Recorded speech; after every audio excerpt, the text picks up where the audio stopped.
राधे राधे दोस्तों। वैशाख मास का विशेष महत्व है। इस मास में व्रत, पूजा, दान करने और किसी पवित्र नदी या सरोवर में स्नान करने का विशेष लाभ प्राप्त होता है। वैशाख मास का अपना ही महत्व होता है। इसके समान कोई मास नहीं है। सतयुग के समान जैसे कोई युग नहीं है, वेद के समान जैसे कोई शास्त्र नहीं है और गंगा सागर के समान जैसे कोई तीर्थ नहीं है। अपने कतिपय विशिष्ट के कारण वैशाख मास उत्तम माना गया है।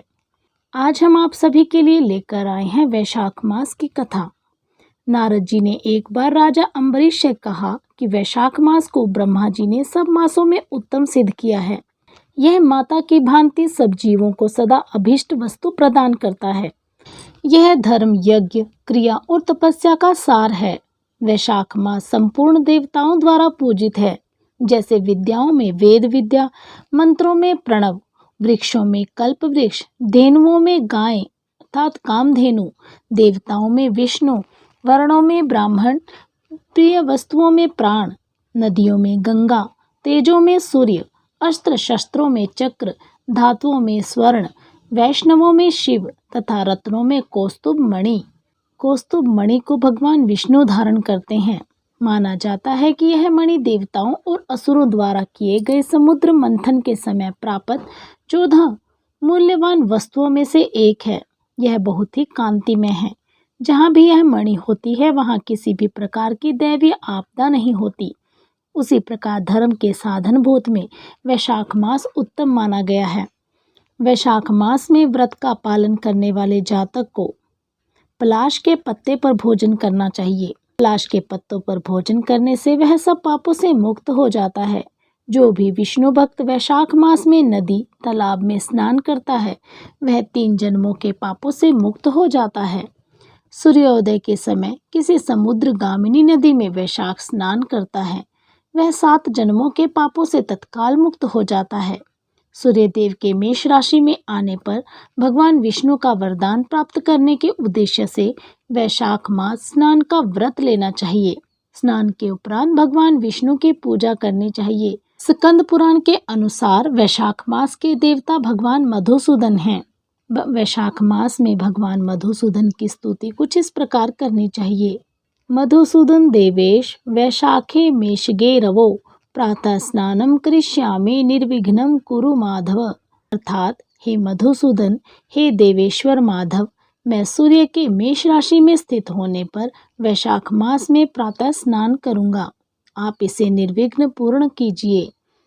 वैशाख मास में मनुष्य संकल्प आदि कार्यों में यदि पुष्प रेणु तक का परित्याग करके गोदान करता है तो उसे अपार सुख की प्राप्ति होती है। इस पूरे वैशाख मास में व्रत रखकर गोदान करने वाला इस भीम व्रत के प्रभाव से ही हरि स्वरूप हो जाता है। यह मास अति उत्तम व पवित्र है। भगवान विष्णु को प्रसन्न करने वाला इसके समान दूसरा कोई मास नहीं है। जो वैशाख मास में सूर्योदय से पहले स्नान करता है उससे भगवान विष्णु सदा प्रेम करते हैं। पाप तभी तक कष्ट देते हैं जब तक मनुष्य वैशाख मास में प्रातःकाल जल में स्नान नहीं करता। वैशाख माह में सब तीर्थ देवता आदि बाहर के जल अर्थात सामान्य नदी तालाबों में भी सदैव स्थित रहते हैं। विष्णु जी की आज्ञा से मानव का कल्याण करने के लिए ही सूर्योदय से लेकर 6 दंड के भीतर सभी देव उपस्थित रहते हैं। वैशाख सर्वश्रेष्ठ मास है और विष्णु जी को सदा प्रिय है। जो पुण्य फल कई प्रकार के दान से होता है और जो फल सब तीर्थों स्थलों के दर्शन से मिलता है वही सभी पुण्य फल की प्राप्ति वैशाख मास में मात्र जल का दान करने से ही प्राप्त हो जाती है। जो जलदान में असमर्थ हैं ऐसे ऐश्वर्य की अभिलाषा रखने वाले पुरुष को उचित है कि वह दूसरे को प्रबोध करे। इस मास में जल का दान करने से बढ़कर कोई हितकारी कार्य नहीं है। जो भी जातक वैशाख मास में मार्ग पर यात्रियों के लिए प्याऊ लगाता है वह विष्णु लोक में प्रतिष्ठित होता है। उस पर ब्रह्मा, विष्णु, शिव सभी देवतागण प्रसन्न होते हैं। वैशाख मास में जल की इच्छा रखने वाले को जल, गरीबों और राहगीरों को छाता और पंखे की इच्छा रखने वालों को पंखा देना और जो पीड़ित महात्माओं को प्रेम से शीतल जल प्रदान करता है, उसे उतनी ही मात्रा से 10,000 राजसूय यज्ञों का फल प्राप्त होता है। वैशाख मास में धूप और परिश्रम से पीड़ित ब्राह्मण या संत को जो पंखा डुलाकर शीतलता प्रदान करता है, वह निष्पाप होकर भगवान का पार्षद हो जाता है। जो मार्ग में थके हुए श्रेष्ठ द्विज को हवा, पानी और शारीरिक सेवा देता है, भगवान विष्णु का सायुज्य प्राप्त करता है। जो शुद्ध मन से हाथ वाला पंखा दान करता है, उसके पापों का शमन हो जाता है।